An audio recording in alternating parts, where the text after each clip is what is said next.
Fala pessoal, que a paz e a graça de nosso Senhor Jesus Cristo esteja com todos. Aqui é Álvaro Ostrowski falando e você está no PROcast, o podcast do Palavra Revelada Oficial.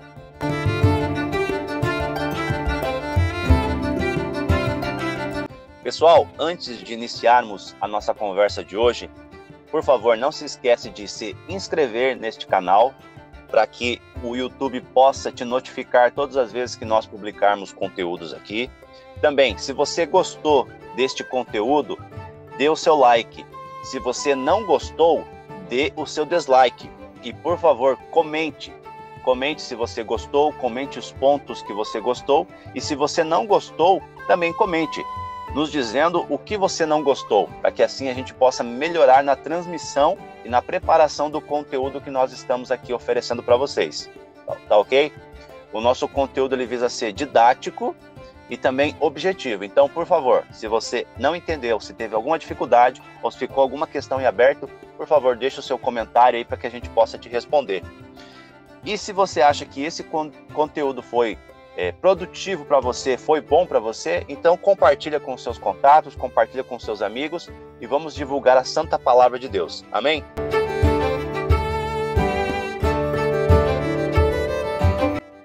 Outra coisa, pessoal, se vocês tiverem alguma dica de um tema que vocês queiram que nós venhamos a estar trabalhando nele, fazendo uma gravação, por favor, também deixa aqui nos comentários para que a gente possa preparar esse material. Inclusive, o tema que nós vamos apresentar hoje aqui, ele é fruto de uma questão levantada por um irmão e de um pedido que ele fez para nós. Então, nós vamos tratar de um tema que é uma indicação de um irmão. E o tema que nós vamos tratar hoje é sobre a vida depois da morte do crente.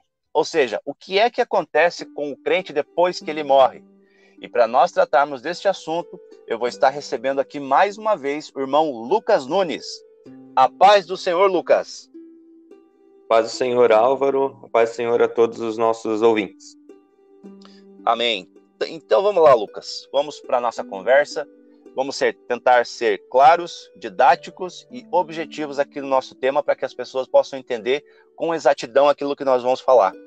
E antes de mais nada, Lucas, a primeira pergunta que eu preciso fazer para você é: para onde vai a alma do crente quando morre? Ela está dormindo ou ela está consciente? Tá certo, Álvaro. Enfatizar mais uma vez, né, que foi uma colaboração de um irmão nosso, né? Então, aqueles que estão ouvindo essa gravação, o Procast, se sentirem incentivados a mandarem contribuições nesse aspecto bíblico, né, para que nós possamos abordar os temas mais relevantes para os nossos irmãos, né. Então, essa questão foi levantada por um irmão nosso e nós buscamos aqui trazer algumas referências para esclarecer esses pontos. Então, vamos tratar sobre esse ponto, então, sobre para onde vai a alma do crente quando morre, né? Porque existem questões se ele está dormindo, se ele está consciente. Então, as referências que nós temos na palavra apontam que a alma vai para a presença de Deus, já desfrutar de momentos de alegria e descanso. Então, a referência que nós temos aqui é de Paulo, dizendo em 2 Coríntios 5:8. Antes de tudo, essas referências que foram tiradas aqui, a gente pode até colocar ali nos comentários ou na descrição do vídeo, para os irmãos depois terem esse material para estudarem, né, e meditarem, e se for algum ponto aqui não esclarecido, deixarem suas perguntas nos comentários ali. Então, a primeira referência seria Paulo, em 2 Coríntios 5:8. Ele diz que preferia deixar o corpo e habitar com o Senhor. Então, aqui já faz referência a isso. Ele tinha já o desejo de deixar esse corpo e habitar com o Senhor, porque é melhor. Então, se uma pessoa fosse, por exemplo, dormir ou fosse ficar inconsciente, isso de forma nenhuma é mais prazeroso do que ter a vida que nós temos no nosso corpo. Outra referência seria Jesus dizendo ao ladrão da cruz: hoje estarás comigo no paraíso. Está em Lucas 23:46. Falando desse aspecto imediato, né? A pessoa morreu, está com o Senhor no paraíso. E Hebreus 12, 23, esse texto aqui é muito interessante. Ele diz que quando os cristãos se reúnem para o culto, eles não estão apenas na presença de Deus no céu, mas também na presença dos espíritos dos justos aperfeiçoados. Depois os irmãos pegam esse texto, que é bem interessante, é um texto que não é muito falado, às vezes nós lemos apressadamente, mas preste atenção nesse termo que ele usa, espírito dos justos aperfeiçoados. Então já fala daqueles que estão na presença de Deus. Então, as almas dos crentes que já partiram estão em estado de alegria e louvor a Deus. E isso é muito confortante. É saber que um crente fiel foi durante muitos anos da sua vida, desfrutou de uma comunhão com Jesus, que ouviu sua voz, sentiu sua presença, mas que agora ele faleceu, ele não vai ouvir de Jesus algo assim, juntos usufruímos de comunhão, mas chegou a hora de você dormir e ficar inconsciente. Não, de maneira nenhuma. Aqueles que estão em Cristo não podem ser separados dele, nem pela vida, nem pela morte. Isso é o que diz Romanos 8, 38, 39, que fala assim, né? Porque eu estou bem certo que nem a morte, nem a vida, nem os anjos, nem os principados, nem as coisas do presente, nem do porvir, nem poderes, altura, profundidade, nem qualquer outra criatura poderá nos separar do amor de Deus. Então nada nos separa do amor de Deus, nem a morte. Esses textos, eles deixam claro que a Bíblia não ensina a doutrina do sono da alma. Às vezes que a Bíblia menciona o sono para alguém que já morreu é uma metáfora, semelhante a nós dizemos no dia de hoje, fulano descansou, ou foi dessa para uma melhor, ou qualquer outro termo assim, né? Quando um crente de Jesus morre, os anjos já conduzem a sua alma para a presença de Deus.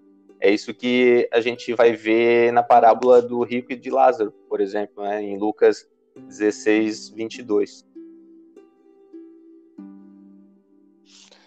Amém, Lucas. Eu acho que ficou bem claro para os nossos irmãos aí a quantidade de textos bíblicos que você usou, dando a entender que a alma está consciente depois da morte. E também que os textos bíblicos que tratam sobre sono, fazendo referência à alma, eles são uma metáfora ou um eufemismo, que é um termo técnico, né, que é você usar uma palavra mais agradável para tentar suavizar aquilo que tem sido dito. Diante disso, Lucas, tem algum texto bíblico que se refira à morte como sono que você poderia deixar como exemplo para os nossos irmãos? Certo. Tem até uma referência que nós vamos usar mais para frente, mas respondendo essa pergunta, em 1 Tessalonicenses 4:13, que fala a respeito da ressurreição e da vinda de Jesus, o texto começa assim, não quero, porém, irmãos, que sejais ignorantes acerca dos que já dormem, para que não vos entristeçais, como os demais que não têm esperança. Então, presta atenção aqui nesse termo dormir. E o que faz sentido nós entendermos isso como um sono literal? A palavra aqui, a orientação é para que não sejais ignorantes acerca dos que já dormem, para que não vos entristeçais. Então, assim, eu acredito que ninguém sente tristeza por alguém que está dormindo, que está repousando, descansando fisicamente, né? Para ver que nesse contexto faz muito mais sentido esse termo dormir se referir à morte, porque era uma preocupação dessa igreja, dos Tessalonicenses, daqueles que já morreram, porque eles estavam aguardando a volta de Jesus. Então eles falaram, mas se Jesus voltar, eu vou, e aqueles que já morreram, ou aqueles que já dormiram, no caso, né? Essa palavra aqui usada essa metáfora, né? Então essa era a preocupação, e a orientação aqui deixada para eles é que eles não se preocupassem, que eles não fossem ignorantes acerca desses que já morreram, porque eles também estão sendo cuidados por Deus, e eles vão ter parte na ressurreição e nesse gozo diante da volta de Jesus. Entendi, Lucas. Agora, Lucas, eu preciso te apertar um pouco aqui numa questão, porque existe um texto bíblico que ele é muito usado por aquelas pessoas que defendem um sono da alma. Eu preciso que você me ajude a interpretar esse texto aqui. E ele é o texto de Eclesiastes, capítulo 9, versículo de número 5. Eu vou ler aqui e depois você nos dá a interpretação que você acha que é a correta. Tá certo. O texto diz o seguinte: porque os vivos sabem que hão de morrer, mas os mortos não sabem coisa nenhuma, nem tampouco eles têm jamais recompensa, mas a sua memória ficou entregue ao esquecimento. E o verso 6 diz assim: até o seu amor, o seu ódio e a sua inveja já perecem, e já não tem parte alguma neste século, em coisa alguma do que se faz debaixo do sol. Como entender esse texto bíblico que fala que os mortos nada sabem e que a sua memória ficou esquecida aqui nesta terra? Então, quando nós vamos ler Eclesiastes, nós temos que entender todo o contexto desse livro sobre o aspecto debaixo do sol. É uma expressão que ela se repete várias vezes em todo o livro. Os irmãos se atentem para essa expressão. Ou E seja, o que ela quer dizer? O que ela quer dizer, Lucas? São aspectos terrenos, são coisas que do nosso cotidiano, né? Debaixo do sol seria o aspecto terreno. Então ele Seria a vida aqui. Isso seria a vida aqui. Então, o livro já começa assim, no verso 3, capítulo 1, verso 3, né? Que vantagem tem um homem de todo o seu trabalho que ele faz debaixo do sol? Ou então no verso 9, do capítulo 1. O que foi, isso é o que há de ser, o que se fez, isso se tornará a fazer, de modo que não há nada de novo debaixo do sol. Ou seja, trazendo uma frase que nós ouvimos, né? O homem nasce, cresce, reproduz, envelhece, morre.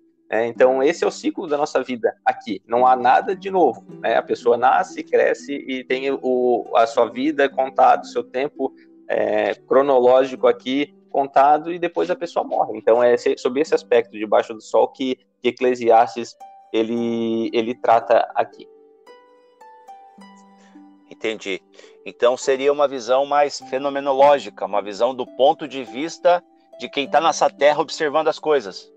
Isso, exatamente. Ok.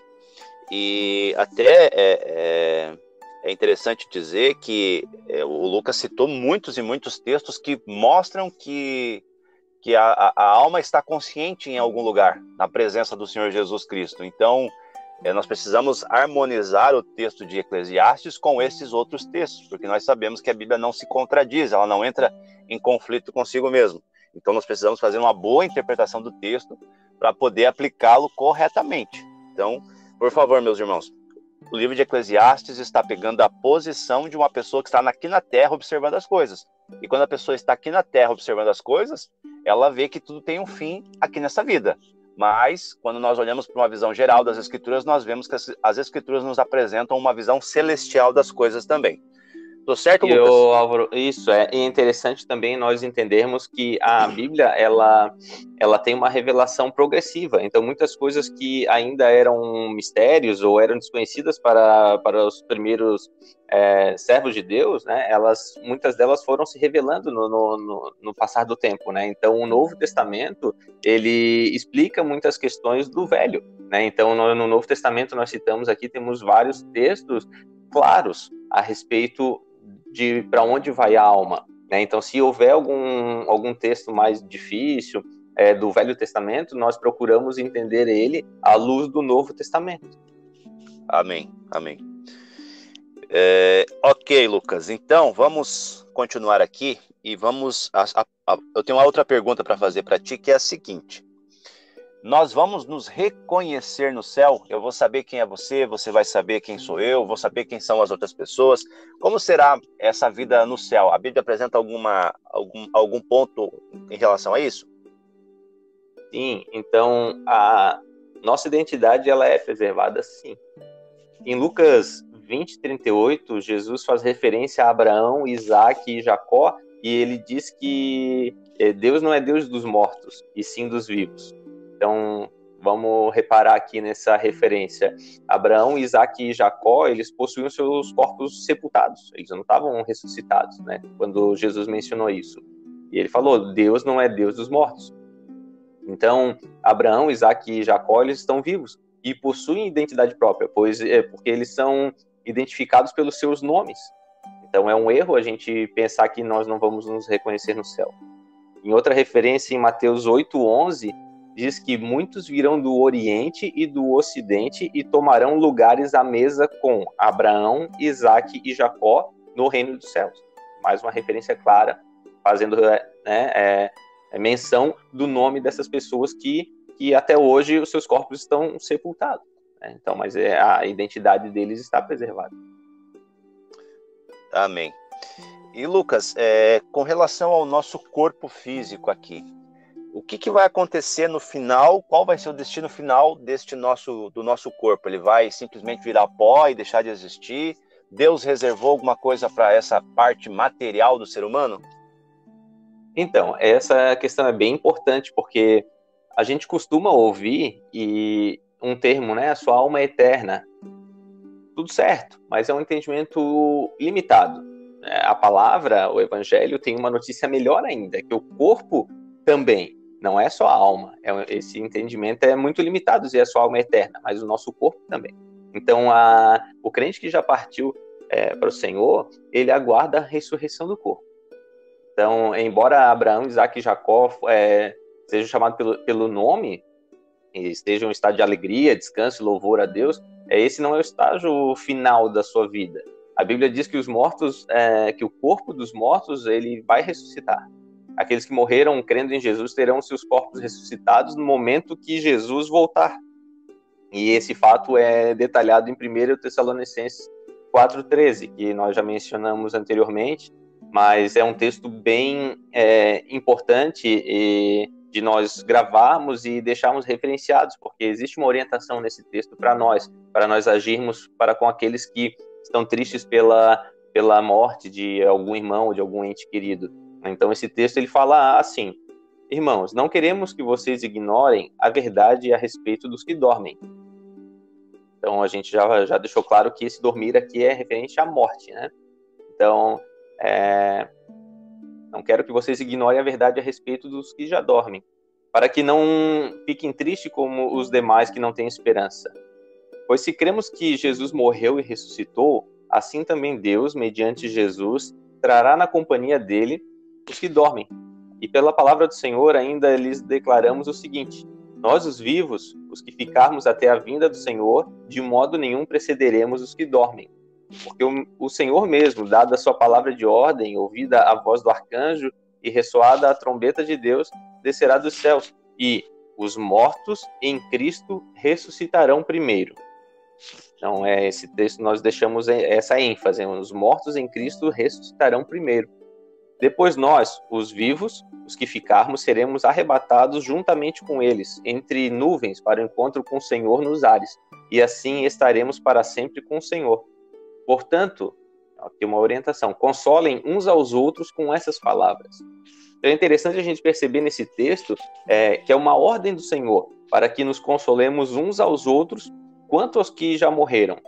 Mas esse consolo ele não vem apenas de saber que a alma está com o Senhor. Isso já é confortante. A pessoa morreu, está descansando, sua alma está na presença do Senhor. Sim, mas vejam como o consolo ele vem de saber que o corpo daquele que já partiu para o Senhor, ele vai ressuscitar. Então, isso é uma ordem do Senhor. Então, às vezes a gente fica pensando que palavra que eu vou trazer, né? Eu vou num velório, alguém partiu, tem uma orientação clara, é uma ordem do Senhor, assim, ó, você vai falar isso. A gente às vezes fica procurando termos, então já está claro, esse texto aqui é uma ordem do Senhor. Então, para que nós nos consolemos e para quê? Para que nós tenhamos esperança, para que nós não sejamos como os outros que não têm esperança. Quem não tem esperança se entristece, mas aquele que tem esperança, ele pode até ter um momento triste ou ter aquela ferida, mas aquilo ali vai sendo consolado pela palavra do Senhor. E é isso que faz o cristão ele ser diferente de todas as outras religiões. Porque todos os criadores de outras religiões, os seus corpos estão mortos. Mas o cristão, ele é diferente por quê? Porque ele crê no autor e consumador da vida, que Jesus ele ressuscitou em um corpo. Então, isso que faz diferente de todas as outras religiões. Então, Jesus ele tem credibilidade, porque ele ressuscitou e ele venceu a morte, diferente de todos os outros que já passaram e estão com seus corpos sepultados até o dia de hoje. Então, quando Jesus ele voltar, ele vai nos dar um corpo semelhante ao seu próprio corpo. Então, nós vamos receber esse corpo para quê?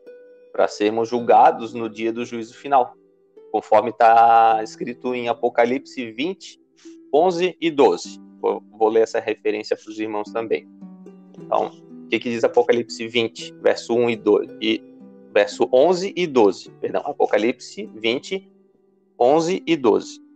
Vi um grande trono branco e aquele que está sentado nele. A terra e o céu fugiram da presença dele, e não se achou lugar para eles.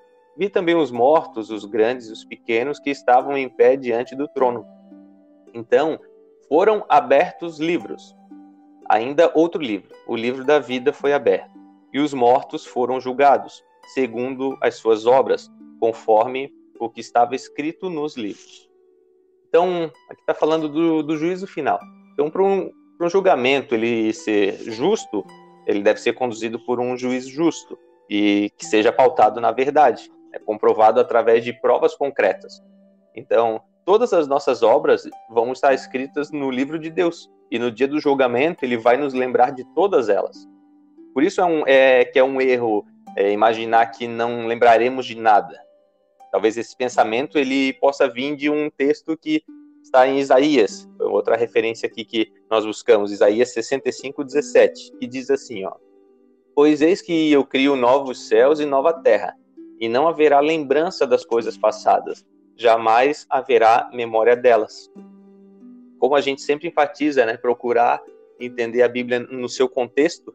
Então, se nós pegarmos o versículo anterior, Isaías, que é 65:16, nós vamos ver o seguinte, ele diz assim, ó: Já estão esquecidas as angústias passadas e estão escondidas dos meus olhos. Então, essas lembranças que serão apagadas são as que trariam dor e tristeza.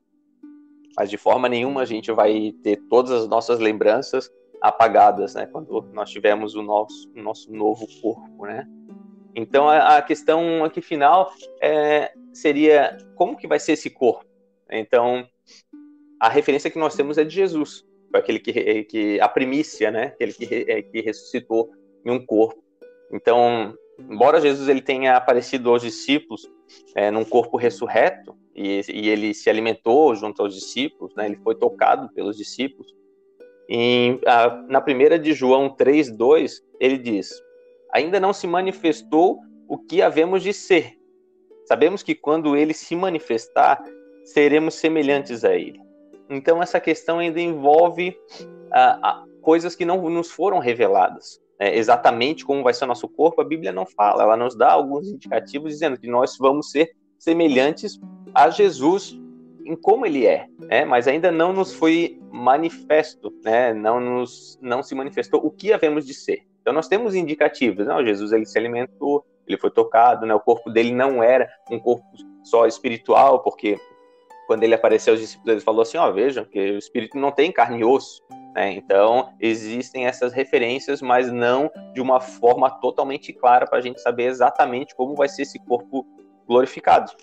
Mas a gente pode descansar e nos alegrar naquele que é poderoso para fazer infinitamente mais do que tudo que pensamos. Eu gosto muito desse texto, porque a gente tem um pensamento, mas Deus ele é poderoso para fazer infinitamente mais do que tudo que pensamos. Então, se a gente pode pensar que ganharemos novos corpos, que nos reconheceremos, que esses corpos não serão mais corruptíveis, sujeitos a dores, enfermidades, tristezas, depressões, ansiedades, se isso já seria bom, maravilhoso, Deus é poderoso para fazer infinitamente mais do que tudo isso. Se nesse corpo corruptível que temos hoje a gente pode desfrutar de prazeres criados por Deus, como ouvir uma boa música. Eu gosto de música mais instrumental, mais clássica, né? Já toquei violino, gosto de tocar um violão assim mais dedilhado, então eu tenho meus gostos, e é prazeroso a gente ouvir uma boa música, um louvor, escutar as notas musicais, meditar, se alimentar, degustar dos sabores dos alimentos, termos relações prazerosas com quem casamos, sentir o perfume de flores, ou quando a gente pratica um exercício físico, sentir a endorfina, né, correr no corpo, tudo isso são sensações boas e que Deus criou para que nós aproveitemos a vida. Agora a gente pode imaginar como que será desfrutar os prazeres do novo corpo, em um ambiente que não vai ter morte, não vai ter pecado, não vai ter as influências das trevas, vai ser infinitamente melhor, além daquilo que a gente pode imaginar, né? Então, não sei se queres comentar algo ou levantar mais alguma questão, senão a gente finaliza aqui, de repente finalizar com uma oração e fazer o fechamento desse tema. Amém, Lucas. Tu abordou muitos pontos aí, e realmente a gente percebe que no meio evangélico, no meio cristão, se propagou a ideia de uma dicotomia entre corpo e alma, né? Muitas vezes as pessoas entendem o corpo como sendo uma espécie de prisão da alma, e essa é uma ideia platônica, mas eu acho que ficou bem claro que a Bíblia trata o corpo e a alma como uma unidade, corpo, alma e espírito, né? Como sendo uma unidade, e um dia Deus há de regenerar, recuperar e transformar todos esses itens da vida humana, tanto a sua alma, o seu corpo e o seu espírito, e nós viveremos como um ser completo na presença de Deus.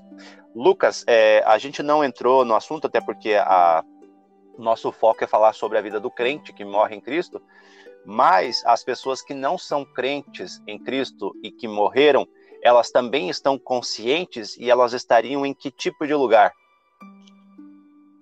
Então, nós focamos nesse aspecto, né, que foi um aspecto levantado pelo nosso irmão, né? Então, esse é um tema muito amplo, né, e há muitas referências, então, com o objetivo de a gente não se alongar muito e não começar a ir para vários outros temas que são, que puxam esse, a gente focou só no aspecto do crente, né? Mas para não ficar sem responder a questão, tanto o crente quanto o incrédulo, quando ele morre aqui, ele já tem a consciência, ele vai para esse plano, né, para a presença de Deus, ou sem a presença de Deus, né, na sua alma.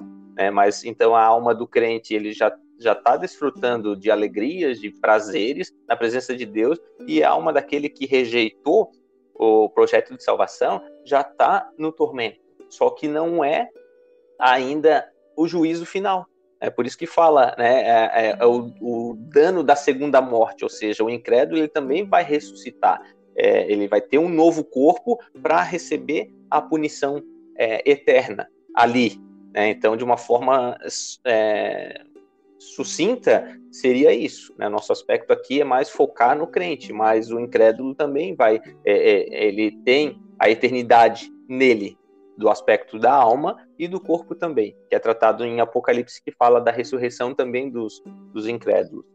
Mas o nosso foco seria aqui trazer essa palavra de esperança, né, que seria para, às vezes nós damos uma assistência, nós conversamos com os nossos irmãos da igreja, que têm parentes, familiares, amigos que já partiram, né? Então essa é a palavra do Senhor, mas fica esse alerta também, né? Porque se não houver uma condenação para aquele que não crê, a pessoa pode viver essa vida aqui de uma forma totalmente desregrada, viver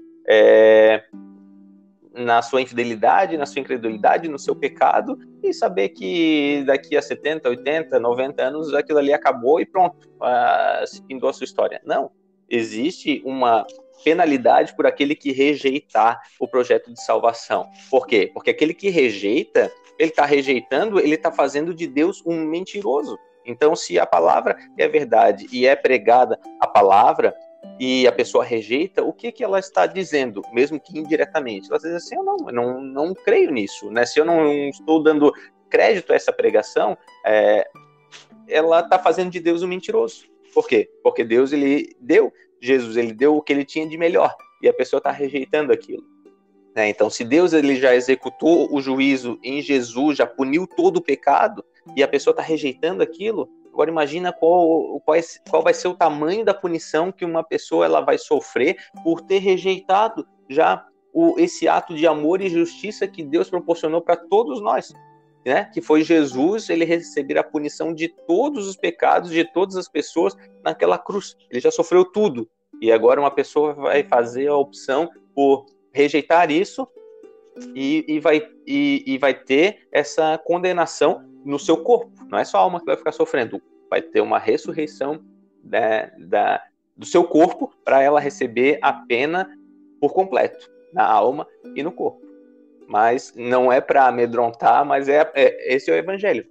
só vai haver uma boa notícia se haver uma má também. Então a boa é que assim, ninguém precisa passar por isso, pelos danos na alma e no corpo.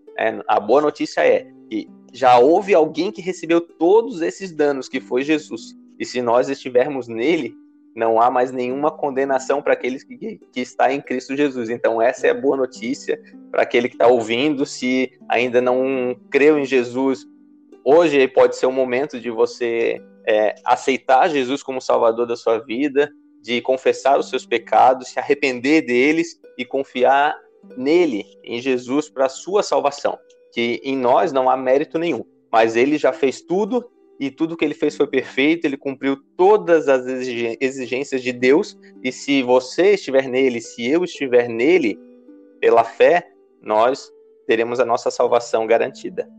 Que Deus abençoe essa nossa palavra, que ela traga esperança para você e para mim. Todo dia nós temos que nos alimentar dela, que nós nos consolemos uns aos outros, né? Por isso que eu fiz esse apontamento de nós deixarmos destacado esse texto de Tessalonicenses, para que nós possamos desenvolver a nossa vida aqui, mas com a nossa fé firmada, porque nós vamos passar no ciclo da vida, se Jesus ele não voltar, nós vamos nos deparar inúmeras vezes com a morte de nossos pais, nossos tios, até pessoas mais novas que nós, e nós vamos passar por esses momentos como? Nós vamos passar alicerçados na palavra, em saber que aquele que partiu no Senhor, ele está em boas mãos, ele está guardado, nada pode separar a vida dele do amor de Deus. Então, que a palavra do Senhor ela traga muita esperança para nós, em saber que tudo isso vai ser consumado na volta do Senhor Jesus, quando os mortos eles vão ressuscitar e nós reveremos, né? Nós vamos rever todos aqueles que já partiram no Senhor, e vai ser um momento muito, muito feliz, muito alegre, eu imagino, né? Lágrimas de alegria, né? vão rolar, porque vai ser um momento que nós vamos rever aqueles que já partiram, né? Mas como diz um louvor, né? Mas primeiro eu quero ver meu Salvador, né? Então vai ser um momento maravilhoso que nós vamos ter na volta do Senhor Jesus. Amém, aleluia, glória a Deus. Eu vou fazer um breve resumo aqui daquilo que eu entendi da conversa, e você finaliza dizendo se é realmente isso que eu entendi, também se é o que os nossos irmãos provavelmente estão entendendo, e você finaliza com uma oração, ok? Então, tanto o crente, quando hoje morre, ele vai diretamente para a presença de Deus. Em contrapartida, o ímpio também ele vai para um local de tormento. E os dois estão aguardando uma coisa, que é a ressurreição do corpo. Os crentes terão seus corpos restaurados para viverem eternamente na presença de Deus, e os ímpios terão seus corpos restaurados para serem julgados e lançados no lago de fogo, como diz o Apocalipse. Então, durante esse período, nós estamos no intervalo, aguardando esse momento da ressurreição do nosso corpo. É mais ou menos por aí, Lucas? Isso, exatamente isso. Então, amém. Meus irmãos, espero que tenha ficado claro isso para vocês. Qualquer dúvida, novamente nós destacamos aqui que você deixe nos comentários. Lucas, faça uma oração aí então para nós encerrarmos esse período, louvando e bendizendo a Deus, porque nós temos uma viva, rica e gloriosa esperança de um dia sermos restaurados para vivermos eternamente com o nosso Senhor e Salvador Jesus Cristo. Certo. Vamos orar então, irmãos. Senhor nosso Deus, nós agradecemos pela tua palavra, que é o alimento para a nossa alma, é a lâmpada para os nossos pés, que conduz a nossa vida no caminho da salvação. Nós agradecemos porque nós não somos como aqueles que não têm esperança. Nós temos esperança porque a tua palavra gera esperança no nosso coração, em sabermos que aqueles que já partiram estão com o Senhor, estão nas mãos do Senhor, nada pode separar as suas vidas da mão do Senhor. Isso nos traz conforto, nos traz alegria e nos traz esperança, de saber que nós vamos nos rever, nós vamos, no dia da volta do Senhor, nós vamos desfrutar de alegrias inimagináveis, que nós não podemos nem imaginar. Nós imaginamos, mas o Senhor tem as coisas muito melhores, além daquilo que nós podemos imaginar. Então nós somos gratos pelo projeto Senhor, pelo projeto que foi consumado na cruz através de Jesus, em saber que Ele já executou tudo aquilo que nós não poderíamos executar. Nós somos gratos pelo Teu ato de amor e justiça através de Jesus. Somos gratos também por esse momento, por esse estudo, que o Senhor a cada dia também edifique as nossas vidas mais e mais, abençoe aqueles que estão ouvindo também, trazendo essa mensagem de esperança aos seus corações, que eles possam ser edificados também através desse trabalho. É a nossa oração, em nome de Jesus. Amém. Amém. Amém, meus irmãos. Muito obrigado por ter ficado conosco até aqui. Lucas, muito obrigado pela tua participação mais uma vez. E nós os aguardamos no próximo PROcast. Não perde. A paz do Senhor a todos. Paz do Senhor, irmão.